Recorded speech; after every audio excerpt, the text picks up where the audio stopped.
Om Shanti. Good morning.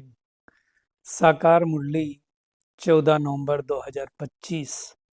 बाबा का मीठा मीठा पत्र हम मीठे मीठे बच्चों के मीठे मंथन के लिए। मंथन शुरू करने से पहले प्यार के सागर शिव बाबा की प्रेम भरी किरणों के नीचे बैठ जाते हैं और अनुभव करते हैं कि मैं प्रेम स्वरूप आत्मा हूँ, प्रेम के सागर की संतान हूँ। आज की साकार मुरली बाबा याद की यात्रा पर इतना जोर देता है, उसको अलग अलग तरह से बाबा हमें समझाने की कोशिश करता है कि किसी तरह से मेरे बच्चे याद में नंबर 1 बन पाए और फिर अपने आप को प्योरीफाई कर पाए। वही अच्छा पद पावे, सारा मदार है। अब आज बाबा क्या बोल रहा है, याद की यात्रा में मस्त रहो, ये रूहानी फांसी है। फांसी बहुत बड़ा शब्द है, इसकी हम गहराई में जाएंगे कि आज का जो शब्द है वो है रूहानी फांसी। रूहानी फांसी का मतलब क्या हो गया? रूह माने आत्मा और फांसी मतलब लटक जाना। तो मन बुद्धि, खास करके बुद्धि हमारी लटकी हो, है ना, ऊपर लटकी हो। दूसरी बाबा ने बात कहा कि जिन आत्माओं को छोटी छोटी बातों में नाराजगी होगी, रंज जाएगा, कोई मुंह फुला लेते हैं बहुत छोटी छोटी बातों में, उनकी बुद्धि में ज्ञान नहीं बैठेगा। क्यों? क्योंकि उनका मन बुद्धि तो नाराजगी में ही चला जाएगा। और कई लोगों की आदत होती किसी न किसी से नाराज होते रहते हैं, तो नाराज उसको भी हम देखेंगे। तीसरी बात, अगर कोई आत्मा को आपने ज्ञान सुनाया, उसको नहीं समझ में आता है। कई बार लोग बोल देते हैं आपकी कल्पना हम कैसे माने कि 84 का ही चक्र है ना, ऐसे नहीं होता वैसे होता है। तो बाबा कह रहा उसके लिए समझना है हमारे कुल का नहीं। स्वर्ग नरक कुछ होते नहीं, कई लोग बोलते हैं, है ना। दुनिया में ड्रामा को भी नहीं मालूम। अच्छा, मुसलमान भाई लोग बहिश्त कहते हैं, कहाँ बहिश्त है, कैसा है, उनको भी नहीं मालूम। बस कहते रहते हैं। और आज बाबा की, साकार बाबा की महिमा है, ब्रह्मपुत्र नदी सबसे बड़ी नदी है। बाकी उनसे छोटी छोटी नदियां निकलती हैं, परंतु नदी में नहाने से कोई साफ नहीं होता है। और चौथी बात, पांडव गवर्नमेंट की बात आई हुई है। और आजकल जाने कौन कौन सी सरकार बन गई। है ना। अमृत बेला उठ करके बाबा से बहुत अच्छी बातें करनी है। एक आशिक, अच्छा आशिक बन करके एक मासूक को याद करना है। विशेष करके जिन बातों में हमारा टाइम वेस्ट होता है, उन बातों में हमें जाना नहीं है।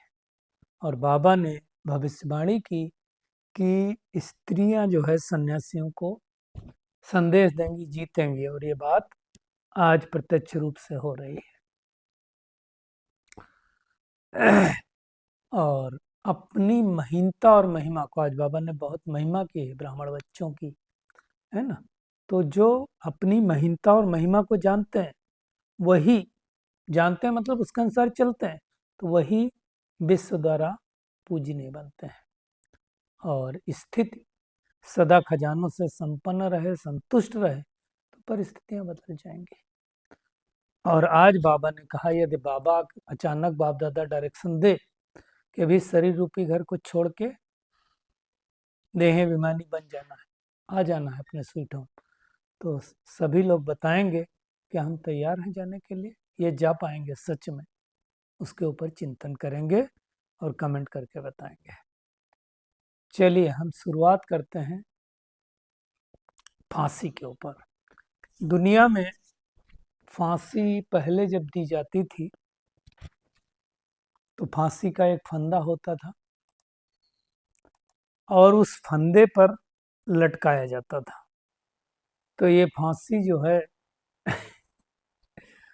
बहुत पहले से चली आ रही है। और फांसी में जैसा दिखाते हैं कि सिंपली किसी चीज़ के ऊपर खड़ा करते हैं और उसके गले में एक फंदा डालते हैं और फिर उस पर जल्लाद उसको लटका देता है और फिर उसके कान में पूछता है, आखिरी इच्छा पूछी जाती है ना। तो अपनी अपनी अलग अलग इच्छा बताते हैं, किसी को हिंदू है तो राम राम बोलेंगे, मुस्लिम है तो सलाम बोलेंगे। और साथ साथ जल्लाद ये भी कहता है कि मैं अपने फर्ज के आगे मजबूर हूँ, मैं आपके सत्य राह के पर चलने की कामना करता हूँ। ये वाले कान में वर्ड बोलता है वो, है ना। और अक्सर करके फांसी सुबह दी जाती 4:30-5 बजे, है ना। सब सोए हुए होते हैं, बाकी चीजें बाधित न हो, ऐसा करके दिया जाता है। तो ये दुनिया की है। कहीं कहीं पर इस फांसी में प्रोविधान है कि बंदूक की गोली भी मार देते हैं कहीं कहीं पे, जैसे अलग अलग देशों में है, ब्रिटेन है, अमेरिका है, अलग अलग सबका डिपेंड करता है ना।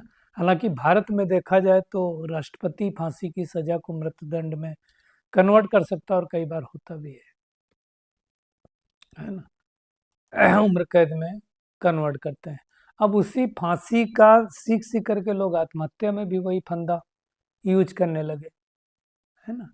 तो ऐसी बहुत सारी बातें। हालांकि भारत देश में देखा जाए तो नाबालिग को फांसी नहीं दी जा सकती, गर्भवती महिला को नहीं दी जा सकती, है ना। अब फांसी देते समय उसका चेहरा काले कपड़े से ढक दिया जाता है, मतलब क्योंकि ये काला कानून है ना, ये कोई अच्छी चीज तो है नहीं, है ना, किसी को। लेकिन वही है, मतलब अब आप सोचो, देखो, जब किसी को फांसी होने वाली हो तो उसके मन की स्थिति कैसी होती होगी, सोचो आप। तो बड़ा अंदर में ऊपर नीचे चलता होगा। अब भगवान जो आज कहना चाहता है उस पे और हम आते हैं। दुनिया में तो फिर बहुत सारी बातें हैं। रूहानी फांसी, तो जैसे उस फांसी को देने वाले व्यक्ति के बारे में यही चलता है कि कल हमें फांसी दे दी जाएगी, हम लटक जाएंगे, फिर हम चले जाएंगे भगवान के पास, गॉड के पास, अल्लाह के पास, ये जो भी सोचता हो, कुछ तो चलता होगा। अब ऐसे अगर हमारी बुद्धि लटकी रहे, क्या लटकी रहे, कि हमें परमात्मा की याद की फांसी में लटकी रहे। रूह आत्मा है और परमात्मा भी रूह है। तो भगवान अगर की ये बात याद रहे कि अब हमें वापस अपने घर परम धाम जाना, जाना तो है ही, हम सबको जाना है घर। वो आए ही लेने के लिए, है ना। वो आए ही हमें नीचे से ऊंचा बनाने के लिए। दुनिया वालों को तो नहीं पता कि ऊंच किसको बोलते हैं, नीच किसको बोलते हैं, है ना। ऊंच ते ऊंच परमात्मा आकर के सबको, हम सबको ऊंचा बना रहा है। और जब हम ऊंच ते ऊंच बात करते हैं तो बुद्धि हमारी कहाँ चली जाती है? बुद्धि हमारी परम धाम में चली जाती है, ऊपर चली जाती है। भले हमें पता न हो कि परम धाम कहाँ है, लेकिन हमेशा भगवान को, गॉड को, खुदा को याद लोग ऊपर ही करते हैं। तो अगर ये मुझे महसूस रहे, जो मम्मा का स्लोगन था कि हर घड़ी मेरी अंतिम घड़ी है, तो हम रूहानी फांसी पर चढ़े रहेंगे। बुद्धि में लटका रहेगा कि हम जाने वाले हैं। ये याद रहना बहुत बड़ी बात है, नहीं तो ये बुद्धि में कहाँ रहता है। क्योंकि आज बाबा ने अव्यक्ति सारे में भी यही बात कही, अगर भगवान अचानक डायरेक्शन दे कि शरीर रूपी घर को छोड़ करके, देह अभिमान को, स्थिति को छोड़ करके, देही अभिमानी बन करके अपने स्वीट होम में चले आओ, साइलेंस होम में चले आओ, तो ऐसा तो नहीं होगा कि हम युद्ध करते रहें, अभी परिवार का क्या होगा, घर का क्या होगा, धन का क्या होगा, दौलत क्या होगा। हालांकि जब हमें शरीर छोड़ना होता है तो छोड़ देते हैं ये सब बातें। चिंतन करो तो करते रहो, छोड़ना होगा, टाइम आ जाएगा तो छोड़ने पड़ेंगे, है ना। तो अगर युद्ध करने में हमें समय चला गया तो कौन से डिवीजन से पास होंगे, कौन से मार्क्स आएंगे। और उसी के लिए बाबा कह रहा है, तुम्हारी बुद्धि ऊपर लटकी होनी चाहिए, घर में लटकी होनी चाहिए। हर घड़ी अंतिम घड़ी है, ये समझो। दूसरी बात बाबा कहता है, जिन जो छोटी छोटी बातों में नाराज हो जाते हैं, कई कई लोगों की आदत होती है, उनके मुताबिक ना किया तो नाराज हो जाएंगे, उनको सच बात बोलते हो तो भी नाराज हो जाते हैं। ऐसे होते हैं ना लोग, जिसको कॉर्पोरेट की भाषा में बोलते हैं कंप्लेंट बॉक्स। हर बात में कंप्लेंट, शिकायत, कुछ भी ठीक नहीं है। टाइप, है ना, D personality. Type D personality मतलब I am not okay, you are not okay, nothing is okay, कुछ भी नहीं, सब खराब है, कुछ भी ठीक नहीं हो रहा है। तो ऐसे लोग हर छोटी बात में नाराज हो जाते हैं। किसी ने खाना दे दिया तो नाराज, किसी ने नहीं दिया तो नाराज। मैं एक दिन वो सुन रहा था कि एक व्यक्ति चाय लेकर के आया किसी को देने के लिए। अब वो बैठ चाय पीना है, उसने कहा साहब कहाँ रख दें, चाय वाले ने बोला मेरी खोपड़ी पे रख दो। अब ये कोई बात हुई?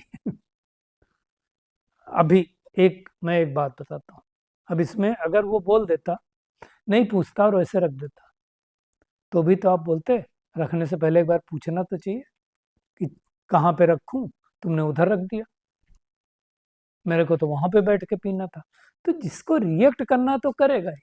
जैसे दुनिया में भी बोलते हैं ना कि पति घर आया ऑफिस से तो पति का मूड खराब था। ऑफिस में कुछ कुछ बातें हुई होंगी, तो जब घर पे पहुंचा तो पत्नी ने बोला आप आ गए, अच्छा तो क्या अभी भी नहीं आते, तुम्हारा मन था हम बाहर ही रहें। अब ये कौन सी बात हुई, है ना। तो ऐसे लोगों को छोटी छोटी बातों में झगड़ा, नाराजगी के तरीके ढूंढ लेते हैं। किसी ने नहीं प्यार से बोला, नमस्कार नहीं किया, गुड मॉर्निंग नहीं किया, ओम शांति नहीं बोला, नाराज हो गए। अब बाबा कह रहा है कि ऐसी आत्माओं की बुद्धि में धारण नहीं होगा ज्ञान। ज्ञान धारण होगा तो नाराज नहीं होगी और खुशी भी रहेगी, नहीं तो खुशी भी नहीं रहेगी। इसमें नुकसान है। तो किसी से हमें नाराज नहीं होना चाहिए। आप देखो जब आप नाराज होते हो तो आपके संकल्प कितने चलते हैं। अपने से भी नाराज हो तो भी आपके संकल्प चलते हैं। तो हमें क्यों नाराज होना है। रिएक्टिव मोड से हट करके प्रोएक्टिव बनना है और accept the as the people as they are. सबको स्वीकार करो और ये सोचो, कैसे सोचो, एक मूवी चल रही सृष्टि पर और मैं मूवी को साक्षी होकर देख रहा हूँ। मूवी देखने वाले दो तरह के लोग होते हैं। एक मूवी देख करके रोते हैं, अपने आप को प्रिडिक्ट करते हैं मेरे साथ भी ऐसा हो रहा है, और एक के दिमाग में रहता है तो ड्रामा चल रहा है, नाटक चल रहा है, तो उनको रोते नहीं। हमारे दिमाग में क्या रहता है वो हमको देखना है। नहीं तो छोटी छोटी बातों पर नाराज होते रहेंगे, चीखते रहेंगे, चिल्लाते रहेंगे, दुखी होते रहेंगे, परेशान होते रहेंगे। ऐसी आत्माओं का योग नहीं लग सकता। कई लोग बोलते हैं मेरा योग लगता ही नहीं है, मेरे मन में यही यही संकल्प सब चलते रहते हैं। योग लगेगा कैसे, मन में भरा हुआ है सब। और भरा क्यों है, क्योंकि बहुत सारे भाई बहनों ने, मैं ज्ञान में चलने वालों की बात बता रहा हूँ, एक्सेप्ट किया है कि मैं रील बहुत देखता हूँ।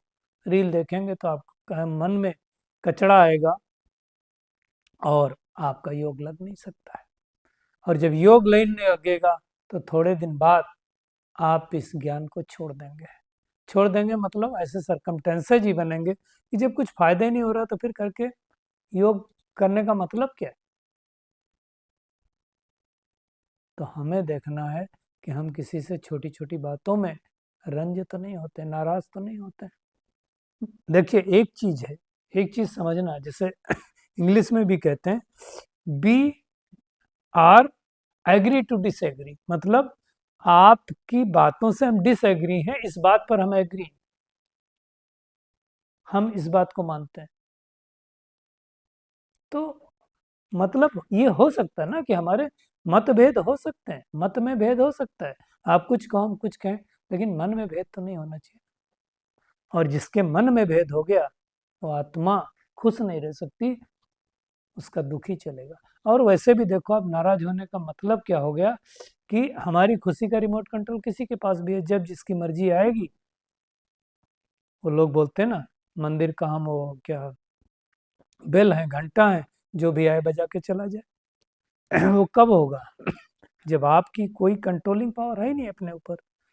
देखिए ऐसा तो नहीं हो सकता कि जो हम चाहें वही दूसरे लोग करें, ये संभव नहीं है। लेकिन हम जो चाहें वो हम सोचें, ये तो संभव है ना।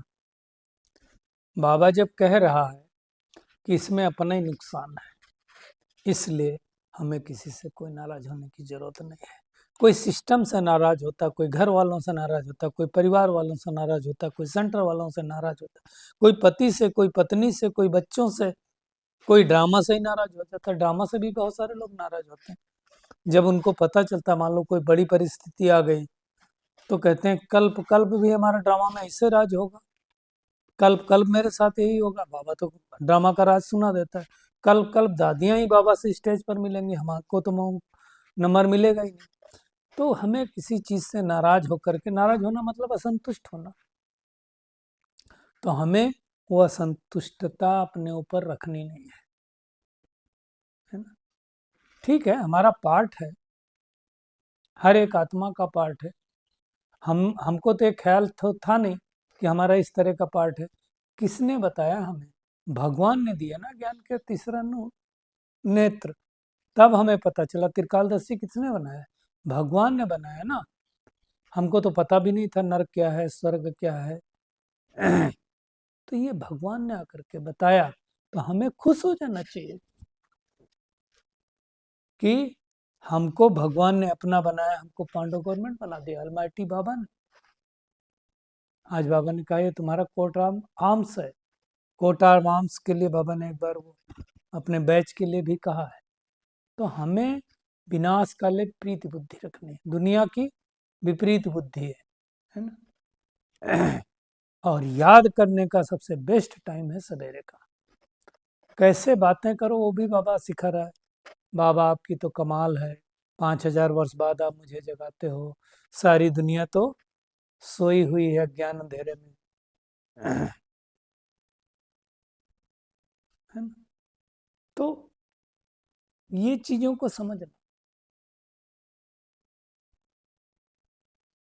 दुनिया में जितने भी योग सिखाते हैं, एक्सरसाइज सिखाते हैं, वो क्या, उससे क्या होता है? शरीर तंदुरुस्त रहता है, मन तंदुरुस्त नहीं होगा। मन तंदुरुस्त करने के लिए क्या करना पड़ेगा? मेडिटेशन करना पड़ेगा, जो भगवान आकर के सिखलाता है। लेकिन सीखते हैं, बाहर जाते हैं, नशा गुम, खुशी उड़ जाती। दुनिया में कोई बड़ा एग्जाम पास करता है तो उसका नशा कम होता है क्या? नहीं। यहाँ नशा क्यों कम हो जाता है? तो वही कारण है, योग नहीं लगता है। योग नहीं लगेगा तो नशा कम ही हो जाएगा। उन्नति नहीं होगी, अगर आप में प्राप्ति नहीं होगी। तो प्राप्ति क्यों नहीं होती? क्योंकि हमारी बैठने की भी आदत नहीं। किसी को भी बोलो योग में 2-3 घंटा बैठने के लिए, तो मुश्किल है। आधा घंटा में भी 10 बार हिलते डुलते हैं। पहले शरीर को तो स्टेबल करो, तब तो मन स्टेबल होगा। तो इतना बढ़िया कंपेनियन मिला है कि हमें बड़े प्यार से उसको याद करना है। बुद्धि भटकनी नहीं। और कई लोग जब योग करने बैठते हैं तो उनकी बुद्धि इधर उधर जाती है। बुद्धि भटकनी नहीं चाहिए। अब आप सोचो, अगर आपने चार्जिंग में कोई चीज लगाई और वो हिले डुले, तो क्या होने वाला है? चार्ज नहीं होगा मोबाइल। है ना। इसलिए कंटिन्यूअस लगी रहे, तब जा करके हमारा मोबाइल यानी आत्मा रूपी बैटरी चार्ज होगी, नहीं तो चार्ज नहीं होगी। बुद्धि से भूलना है। और खास करके जो बातें हमें डिस्टर्ब करती, उन बातों में क्यों चले जाना है। आज बाबा ने नदियों को भी याद किया। जैसे ब्रह्मपुत्रा नदी है तो ब्रह्मा के नाम से है। उससे बहुत सारी नदियां निकलती हैं। गंगा को भी पतित पावनी बोलते हैं। बाहर में कोई गंगा को पतित पावनी नहीं बोलता है। अगर पतित पावनी गंगा नदी है तो फिर गुरुओं की दरकार क्या है? और दुनिया में तो आजकल वो तालाब को भी गंदे देखते हैं, उसकी मिट्टी उठा करके लगाते हैं, कहाँ कहाँ नहाते रहते हैं, क्या करते रहते हैं। अब हमारी तो बुद्धि का नेत्र खुल गया ना। भगवान ने अपनी यूनिवर्सिटी का स्टूडेंट बना दिया ना, तो उतना नशा रहना चाहिए। ये महीन बात है, इनको अच्छी तरह से समझना। बाकी फालतू बातों में हमें जाने की आवश्यकता नहीं है। आते हैं आज के वरदान पर। अपनी महानता और महिमा को जानने वाले सर्वात्माओं में श्रेष्ठ विश्व द्वारा पूजनीय भव। देखिए बाबा देखो क्या कह रहा है और कितना नशा चला रहा है। हर एक ब्राह्मण बच्चा वर्तमान समय में विश्व की सर्वात्माओं में श्रेष्ठ, अभी श्रेष्ठ और भविष्य में पूजनीय। क्यों? आप देखो बाबा कहता है जो मड़का का दाना होता है ना, जो 108 की माला होती है, उसमें पहले वाली दाने को भी आंखों पे लगाते हैं तो लास्ट वाले दाने को भी आंखों पर रखते हैं। क्यों? बाबा ने उसका रीजन बताया, क्योंकि बच्चे बाप दादा के नयनों के नूर हैं, तारे हैं, नूर रतन हैं। कौन से बच्चे? जिन्होंने चाहे एक बार ही दिल से मन से अपने को बाप का बच्चा निश्चय किया, मेरा बाबा कहा, डायरेक्ट बच्चा बना, उससे महान व पूजनीय बनने की लॉटरी वरदान मिल ही जाता है। तो हम तो कह रहे हैं जितने भाई बहने मुरली मंथन सुनते हैं, मतलब केवल मुरली मंथन सुनने से नहीं होगा, मैं बता रहा हूँ जो लोग है ना, मैं सबको ये मैसेज देना चाहता हूँ कि आप सब पूजनीय तो है ही हो। ये नहीं सुनते, उसके अलावा भी दुनिया में तो बहुत सारे बच्चे यानी बाबा को जिसने एक बार भी कहा मेरा बाबा, वो सब इसके हकदार हैं। और आज लाखों बच्चे हैं, 140 देशों में लाखों लाख बच्चे हैं। तो हम सब वो भाग्यशाली आत्माएं हैं जिनको बाबा ने अपना बनाया है। और स्थिति सदा खजानों से संपन्न और संतुष्ट रहे तो परिस्थितियां बदल जाएंगी। जितना हमारे अंदर ज्ञान का, गुण का, शक्तियों का खजाना होगा, जितना हम संपन्न होंगे, है ना, और संतुष्ट होंगे। कई बार क्या होता है कि हमें स्थूल बहुत सारी चीजें मिलती लेकिन हम संतुष्ट नहीं होते, तो भी परिस्थितियां नहीं बदलेंगी। तो संपन्न और संतुष्ट दोनों होंगे तो परिस्थितियां अपने आप बदल जाएंगी। तो आज की पूरी मुरली का टेक होम यही है कि हमें याद की फांसी पर लटके रहना है बुद्धि से, और किसी से नाराज नहीं होना है, क्योंकि नाराज होंगे तो बुद्धि में ज्ञान की धारणा नहीं होगी और फिर खुशी नहीं होगी। पुरानी बातों को बुद्धि से भूल जाना, जो बातें टाइम खराब करती हैं वो न सुनना है न सुनाना है, यानी पर चिंतन और पर दर्शन में हमें जाना नहीं है। पढ़ाई के समय बुद्धि योग एक बाप से लगा रहे, कहाँ भी बुद्धि भटकनी नहीं चाहिए, है ना। भगवान निराकार हमें पढ़ा रहा है, इस नशे में रहना है और अपनी महानता और महिमा को जान करके, है ना, इस रूहानी नशे में रहना है और उस अनुसार फिर पुरुषार्थ करके पूजनीय बनने की मेहनत करनी है। स्थिति सदा खजानों से संपन्न और संतुष्ट रहे तो परिस्थितियां बदल जाएंगी। अच्छा, शुक्रिया मीठे प्यारे बाप दादा, शुक्रिया आप सभी का इस मीठे मंथन के लिए। अच्छा, ओम शांति।